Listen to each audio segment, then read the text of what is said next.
Hi, everybody. In this lecture, I'd like to talk to you about some thermodynamic processes and what their implications are for the first law of thermodynamics. Okay, so in an earlier lecture, we introduced the concept of work in thermodynamics, okay? So I would like to specialize that for a little bit here to focus in on what would happen to an ideal gas in a piston, okay, like you see here at right. And one of the reasons that we so often use examples of pistons when we're doing thermodynamics is because of the importance of engines like steam engines and internal combustion engines and their impact on society. So since they're so ubiquitous, we talk about them all the time. Okay, so to get started, let's imagine that you have a piston with an ideal gas inside. That's symbolized here with the orange is supposed to be the area that the ideal gas or the volume that the ideal gas occupies here. Okay, and you have a piston, and the area of this circular piston here has area A. Okay, and then if you took the state variables of the gas at any given time, you might measure the pressure and the volume of the gas, and maybe even the temperature too inside at some time. Okay, so now let's imagine that you grab or push down on your piston, okay, and compress the gas.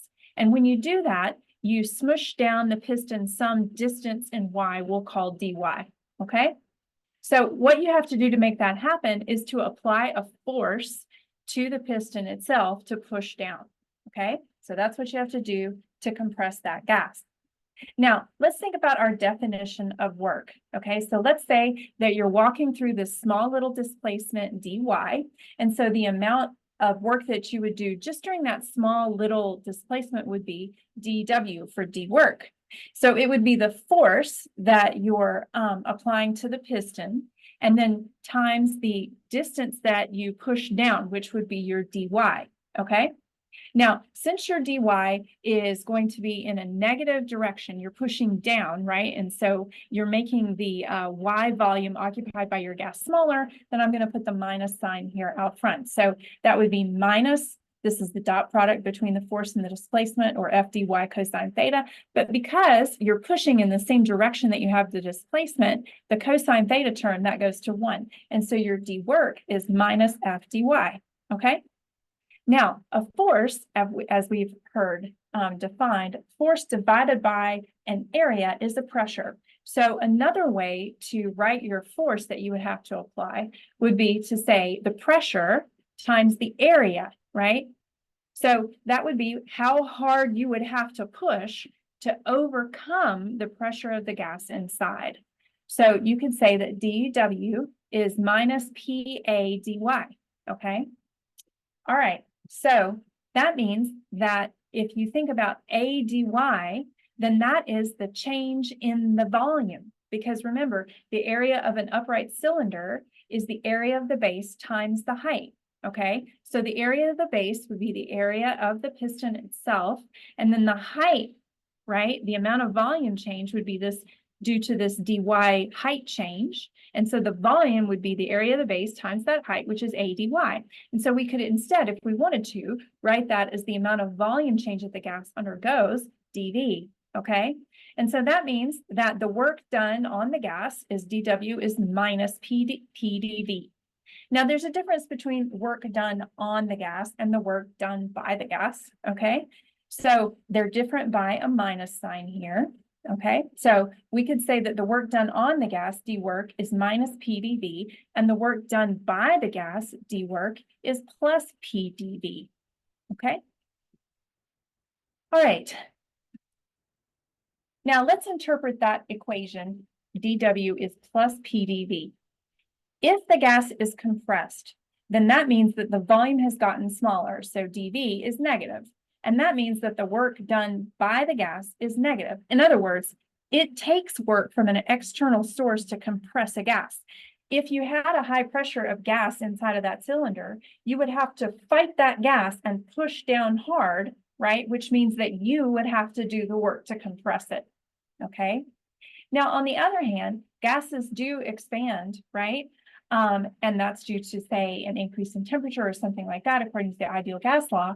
If the gas is expanding, then the dV is positive, and that means that the work done by the gas is positive.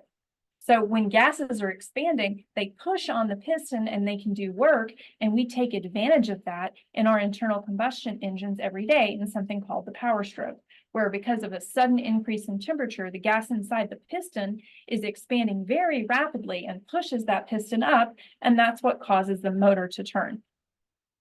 Okay, so we've discussed this. dW is equal to plus PdV, okay? So you just have to remember, if dV is negative, then the work done by the gas is negative. If dV is positive, then the work done by the gas is positive. Now, if dV is 0, in other words, if the volume didn't change, then there's no work done, okay? You didn't push on the piston, it didn't push on you because the volume didn't change, and so nothing happened with the work. The work done is 0. Okay.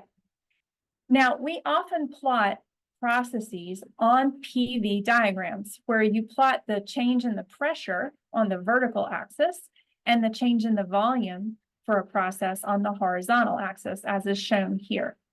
So this is called a PV diagram. It's really just a visual aid, and the curve is called the path. So the curve here, what you see is you can see you have an initial position represented by a dot on the PV diagram labeled I, and then a final position up here with a dot on the PV diagram labeled F, and then the path is the path that the gas took to get from the initial to the final step.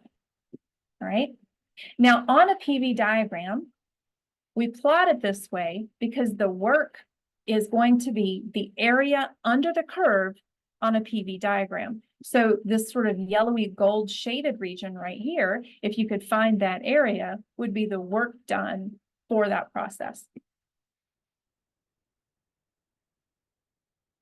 Now you can see here that just because you have an initial and a final position, you could have that are the same, you could have a number of different paths where you walk from the initial to the final position via different ways, and that would give you a different area under the curve, which means that the work depends on the path.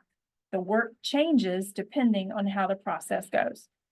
So the amount of work done depends on the path, not just the initial and final states.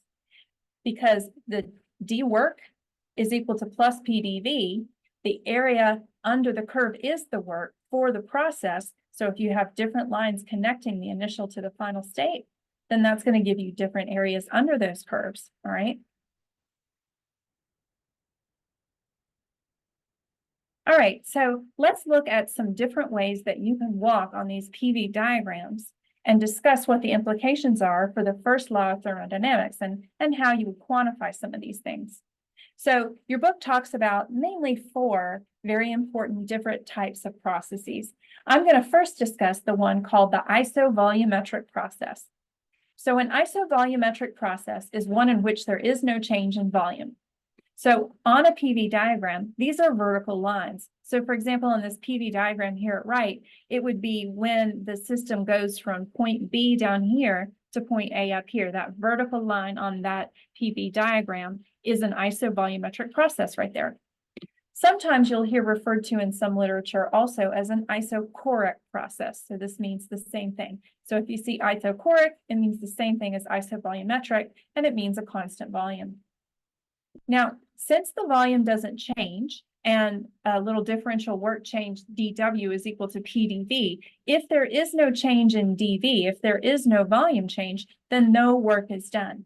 So for isovolumetric processes, you can write that the work is equal to 0. Remember that our first law of thermodynamics, delta U, is Q minus W. So if W is 0, this means that delta U is equal to Q.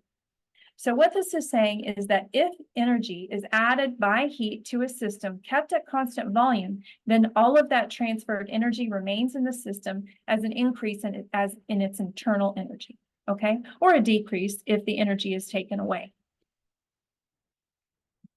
Okay, next let's discuss isobaric processes.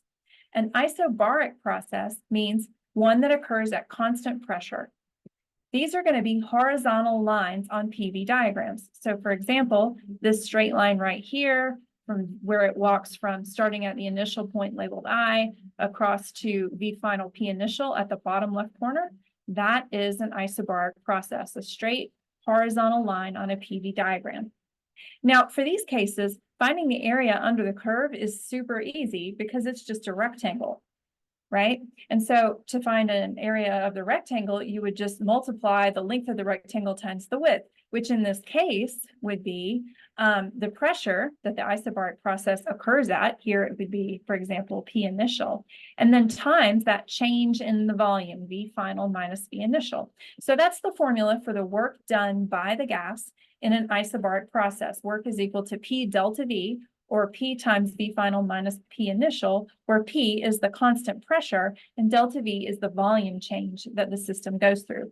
Please remember when you're doing these problems that in order to have your units be joules at the end, you have to convert your pressure and your volume to SI units as well. So you're going to have to convert those pressure units to pascals or newtons per meter squared, and you're going to have to convert your volume to meters cubed to get your answer in joules.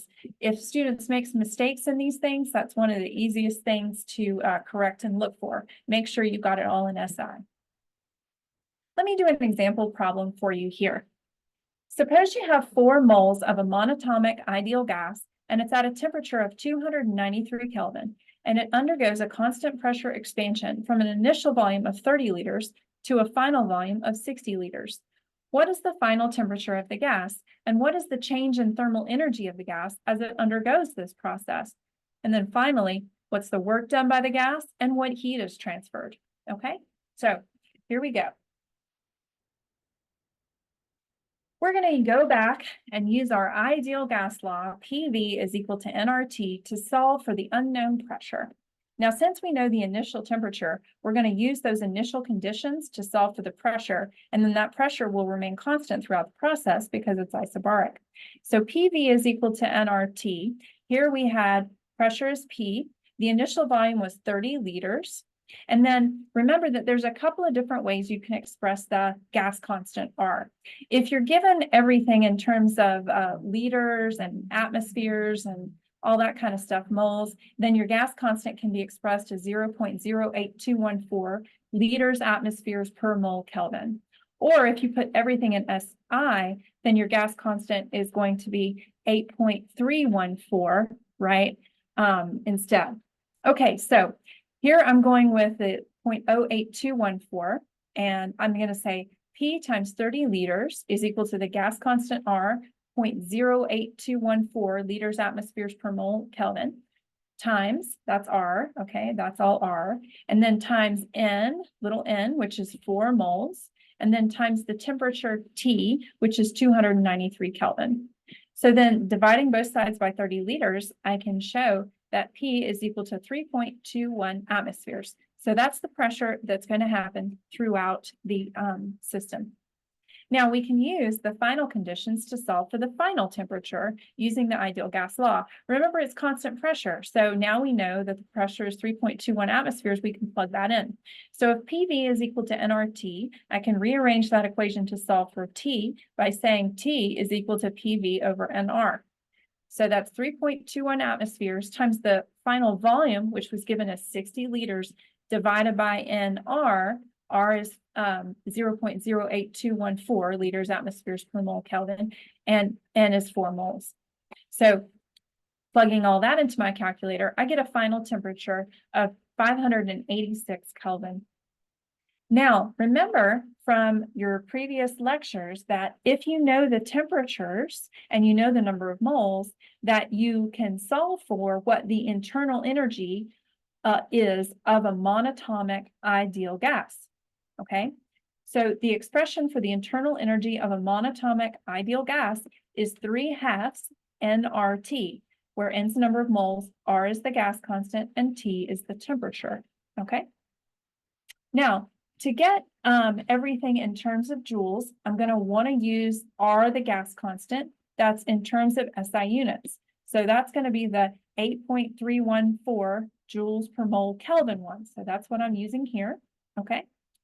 And I have 3/2 times N times R times delta T. So here's my 3/2 times my 4 moles. times my gas constant 8.314, right? And then times my change in temperature, which is 586 minus 293 kelvins. When I plug all that into my calculator, I get 14,616 joules. Rounding to three significant figures, that'll be 14,600 joules. So if I were keeping sig figs and reporting that in my homework, then that would be what I would put down, rounding to the three sig figs that are given for all the other constants in the problem. Okay, so we've solved for the internal energy change, and now we can also solve for the work done by the gas. The formula for the work done by the gas for an isobaric process is work is equal to P times delta V, okay? Now, if you're going to plug into this, you need to convert from atmospheres to pascals, which is the SI unit of pressure. The conversion for that is 1.013 times 10 to the fifth pascals per atmosphere. So I'm going to multiply that conversion times my pressure of 3.21 atmospheres times my change in volume, okay? It's worth noting that, I'm going to write this down, that there's, oh, excuse me, that if you're doing 60 liters, that would be 0.06 meters cubed, and 30 liters would be 0.03 meters cubed, okay? So 3.21 atmospheres times 1.013 times 10 to the fifth times 0.06 minus 0.03 cubic meters, that gives 9,755 joules. Rounding to three sig figs, 9760 joules, okay? So that's our work. And now we can use the first law of thermodynamics to solve for the heat. Delta U is equal to Q minus W. In this case, delta U is 14,620. We're solving for Q, and then we're subtracting off W. So minus W, so minus 9,755. I'm sorry, I put in 16 here, I round at the end. And then I solved for Q, and I got Q was 24,371 joules, which rounding to three sig figs is 24,400 joules. Okay, so that's how I tackled all of that problem. Okay, so let's talk about some other processes. In order to do that, I feel like first I need to explain the concept of heat transfer. Okay, so let's go back to our idea of the piston again, and now let's picture ourselves holding on to a piston and pushing and pulling on that piston where a gas is trapped inside, okay? So we talked about how the work depends on the path. It turns out that the energy transfer via heat, Q, into or out of a system also depends on the process or the path. Now, the idea to latch on here is that when you have a system that's not an isolated system, that's not insulated from its environment so that it's allowed to transfer energy across the boundary, that can cause a heat transfer into or out of the system during a process.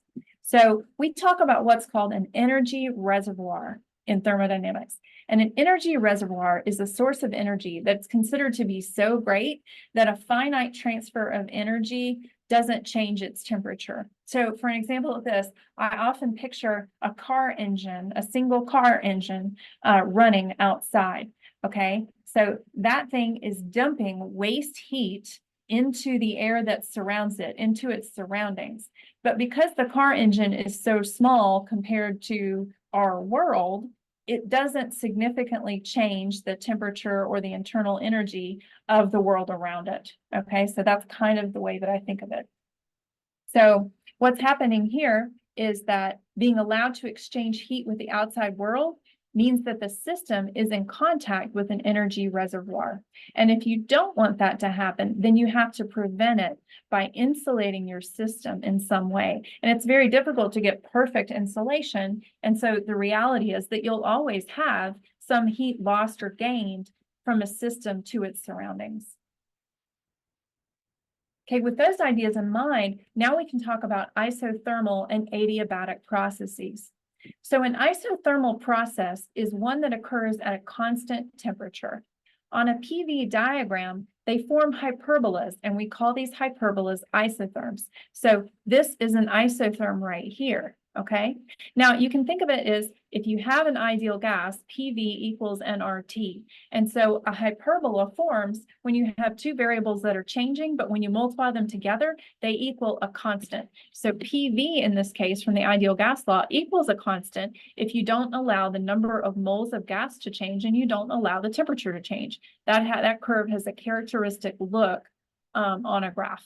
And it's called an isotherm here, or a hyperbola if it's not associated with thermodynamics. Now, always remember that you can associate the internal energy of a monatomic ideal gas with the change in the temperature. Now, regardless of whether it's a monatomic ideal gas or any other kind of gas where you might have a different factor of number here out front, it's still going to be, the internal energy is still going to be proportional to that temperature. So if the number of moles of the gas and the temperature of the gas doesn't change, then the internal energy of the gas does not change. And so that means that for the first law of thermodynamics, delta U would be equal to 0. And then 0 would be equal to Q minus W, right? And so that means that Q equals W for isothermal processes here. What that means conceptually is that any energy that enters the system by heat must then leave the system by work. Now, in reality, if you're imagining something with a piston, isothermal processes are usually slow compared to other types of processes, and that's because heat transfer takes time. There you go. So for adiabatic processes, this is the new process, the heat transferred during the process is 0. Q is equal to 0. For the first law of thermodynamics, this means that the change in the internal energy of the system delta U, which is Q minus W, well, if Q is 0, then that just means that delta U is equal to minus W. So if you have an adiabatic process, any internal energy change has to come from the work. Now, how would you get an adiabatic process? Well, if you're not transferring heat energy to or from the system, then you'd probably have to insulate it in some way to prevent the heat from being transferred from your reservoir or the world, right? However, it's really hard to make that perfect, as we discussed. So a much more common explanation for why adiabatic processes can be approximated as adiabatic is that the process takes place so quickly that there's not enough time for a transfer of heat. Remember that I said it takes time to transfer heat, right? It takes a minute or two sometimes. And so if you have the process occurring in a split second, that heat transfer can't really happen because it's too rapid. Okay, so oftentimes we'll say that physical and chemical processes that are very rapid are often approximated as adiabatic for that reason. On a PV diagram, you can tell an adiabat because it would be steeper than an isotherm. So here, these kind of, I don't know, aquamarine lines here, those are isotherms or PV hyperbolas on a PV diagram. So this is what the isothermal process would look like. And then this dark blue line right here represents the adiabat that would transition between point A and point B in the diagram.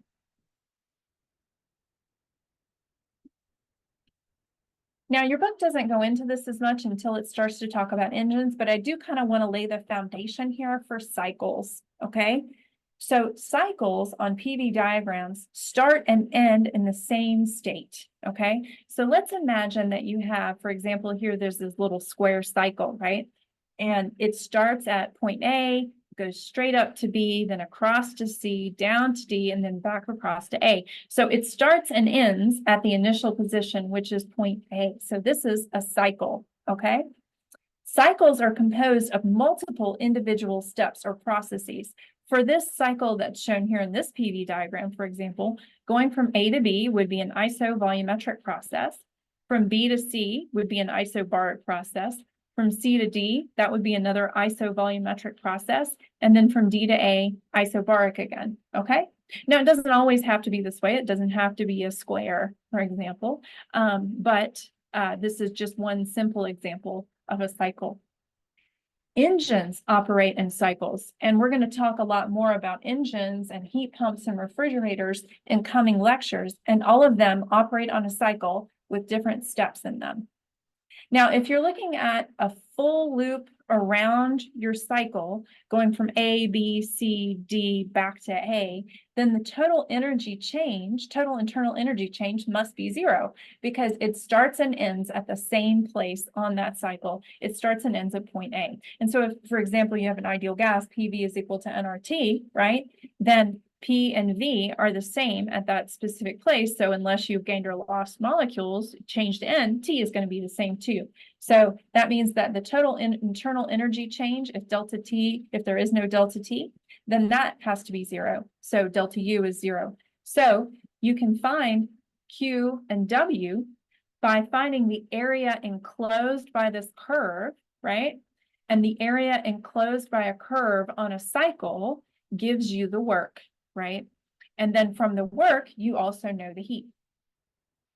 So that gives you net work done on the system per cycle, the area enclosed by that curve, and then that's going to give you the heat as well.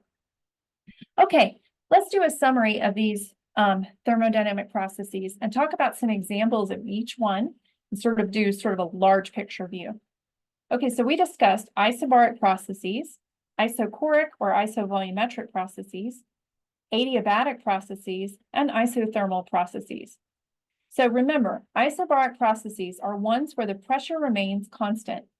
Some examples, some common examples, if you put a pot of water on a stove for cooking and then heat the water up, right?